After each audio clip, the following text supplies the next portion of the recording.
My mother-in-law, Vivian Harrington, called me trash. She didn't whisper it either. She announced it in front of 50 of their wealthiest friends. My husband, my own husband, just stood there and said nothing. She was dripping in diamonds at the annual Harrington Beauty Gala, and she declared me unfit to carry their legacy. She thought I was powerless. She didn't see the woman who'd spent a decade becoming a world-class corporate strategist. No, she just saw the quiet orphan girl from the wrong side of the tracks, and that was her fatal mistake. She thought she was ending my sad little chapter in their gilded story. She had no idea I was about to write their ending. My name is Elena Vasquez, and this is the story of how I dismantled an empire because they dared to call me worthless. It all went down under the grand chandeliers of the museum they'd rented out for the night. Harrington Beauty, their cosmetics and retail dynasty, was celebrating its 50th anniversary. To the outside world, it looked like a titan of the industry. I knew better. At the time, I was a junior strategist in their marketing department, a token position Vivian gave me to keep me occupied. My husband, Robert, just smiled and told me to be patient. The humiliation wasn't spontaneous. It was a performance. Vivian took the stage, not for a toast, but for an execution. She talked about legacy, pedigree, and the sacred duty to protect the Harrington name. Then, her eyes found mine in the crowd. She announced they were streamlining the company, and my position was being eliminated. But it was so much more than that, with the whole room hanging on her every word. She then announced that Robert and I were separating, that he'd finally come to his senses and realized their bloodline couldn't be diluted by my low-class origins. The word she used was trash. "You just can't polish trash," she said, her voice dripping with satisfaction, like she was cleansing her family of a disease. I stood there, my face burning, and I looked at Robert. He wouldn't even meet my eyes. He just stared into his empty champagne glass. In that moment, the heartbreak of my husband's betrayal was real, but it was swallowed by a cold, clarifying rage. I had been so profoundly underestimated. I didn't cry. I didn't scream. I just nodded, turned around, and walked right out of that gala. The war had begun. She just didn't know she'd already lost. The divorce was as swift as it was brutal. I was cast out with a meaningless settlement, one last insult to add to the pile. They thought they'd taken everything from me, that I had nothing left. But I had a secret. For 2 years, my token job had given me access, not to the boardroom, but to the data, the numbers. And the numbers told a story of decay. Harrington Beauty wasn't a dynasty. It was a house of cards. The company was being choked by debt, bled dry by my brother-in-law Derek's reckless expansions and Vivian's personal vanity projects. It reminded me of how real-world giants like Revlon have staggered under billions in debt. I found their deepest secret, a hidden, off-the-books liability closing in on $3 billion. I spent the next 6 months in a tiny apartment, mapping out every weakness, every over-leveraged asset, every single crack in their foundation. Then, I needed a weapon. I found him where the Harringtons would never think to look, a closed-door meeting for distressed asset investors. His name was Alex Thorne, a legendary corporate raider, a ruthless financier, known for buying failing companies and stripping them for parts. He was cold, calculating, and unstoppable. I waited for him after the meeting. He was about to dismiss me, to just walk away, until I said, "Harrington Beauty has $3 billion in off-book debt. Their market share has bled from 20% to 6% in 5 years, and I know where every single one of their vulnerabilities is." Alex Thorne stopped dead in his tracks. He looked at me, really looked at me for the first time. He wasn't looking at a heartbroken woman. He was looking at a fellow predator. He saw the same fire in my eyes that fueled his own empire. "Who are you?" he asked, his voice a low growl. "I'm the woman they called trash," I said. "And I'm about to give you their company." Our alliance wasn't built on pity. It was built on a shared appreciation for strategic destruction. We had this immediate chemistry, a meeting of minds that understood power isn't inherited. It's taken. Alex didn't see a victim.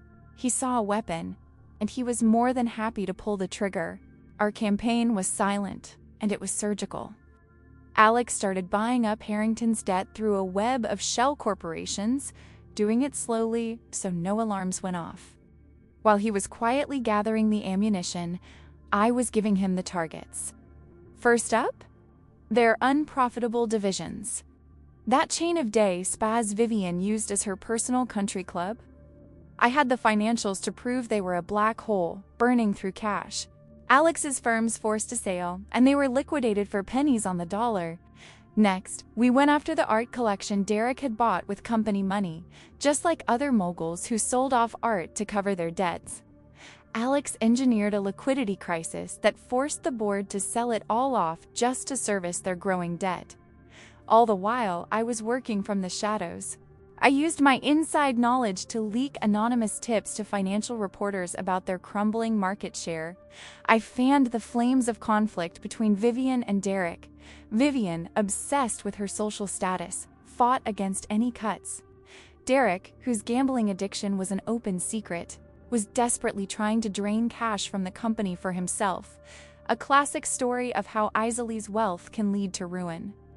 His frantic, terrible business decisions just made our job easier. 6 months into our war, the Harringtons were in a full-blown panic. Their company was falling apart, and they had no idea who was behind it. They were so blinded by arrogance that they never considered the trash they'd thrown out was the architect of their ruin. They hired a team of expensive consultants to stop the bleeding, and that's when I made my move. Recommended by a firm secretly controlled by Alex, I walked back into the Harrington Beauty headquarters. Not as a Kostov, but as Alina Vasquez, senior turnaround consultant. The look on Vivian's face, that mix of utter confusion and disgust, was the first real taste of victory I'd had. She couldn't protest without revealing just how little she knew about her own company's crises. I was inside their walls, with full access, posing as their savior while plotting their final demise. They thought they had all the power. They were wrong. Power isn't just about money. It's about information and having the guts to use it. If you believe, the underdog should always get the last laugh. Subscribe to this channel for more stories of sweet, satisfying revenge. The final act took place in the main boardroom on a cold Tuesday morning. You could feel the desperation in the air. The company had just missed a major bond payment. Creditors were circling. Harrington Beauty was teetering on the edge of bankruptcy, buried under more than $3 billion in debt with almost no cash left. Vivian, Derek, and the board were all yelling at each other, their voices shrill with panic. Then the door opened and Alex Thorne walked in. The room fell into a stunned silence. They all knew who he was. They knew what he did to companies like theirs. "Mr. Thorne," Vivian stammered, "what is the meaning of this?" Alex didn't even look at her. He looked past her, and his eyes found me, standing silently in the corner with a single file in my hands. "Ms. Vasquez," he said, his voice booming in the quiet room. "Would you care to explain?" I stepped forward. I opened the file, and in a calm, even voice, I laid it all out. Every bad decision, every hidden debt, every fraudulent transfer. I explained exactly how Derek's embezzling to cover his gambling debts was the final domino to fall. It was a masterclass in corporate warfare that left them with absolutely nothing. Derek lunged at me, screaming that I was a liar, but Alex's security was already there to stop him. "She's no liar," Alex said coldly. "She was my source. She was the architect of this entire takeover. She brought me your company on a silver platter." Vivian just stared at me, her face a mask of pure horror. "You?" she whispered. "The trash?" "The trash took out the garbage," I replied, meeting her gaze without flinching. That's when Alex delivered the final twist. He told them he had his own reasons for revenge. The Harringtons had humiliated him early in his career. He'd waited 20 years for this moment. Then he looked at me and said, "But she did it better than I ever could have dreamed." For a second, I wondered if I was just a tool in his own game, but then I remembered what I'd found, that my own family's small business had been crushed by a Harrington expansion decades ago. A secret Vivian thought was buried forever. No, this revenge was all mine. Harrington Beauty filed for bankruptcy that afternoon. The creditors, led by Alex, took complete control. The Harrington family's entire stake in the company they built was wiped out. Gone. Reduced to zero. The aftermath was poetic. The company was restructured and emerged from bankruptcy leaner and stronger. It has a new name now, Thorn Beauty, and I'm its CEO. Alex and I got married 6 months later, not at some grand gala, but in a quiet ceremony with the few people we actually respect. Our partnership, forged in revenge, had become something real. We were two people who had been underestimated our whole lives, and we found our strength in each other. The Harringtons lost everything. Vivian had to sell her mansions, her jewelry, her precious heirlooms just to cover her legal bills. She lives in a modest condo now, a ghost of her former self. Derek's story is more tragic. Bankrupt and abandoned, his addictions completely consumed him. He died broke and alone, a footnote in his own family's downfall. Sometimes I see Vivian in the city. She always looks away, pretending she doesn't see me, but she knows what I know. She learned the great lesson of our story. Never, ever underestimate the quietest person in the room. They might just be holding the match that will burn your empire to the ground.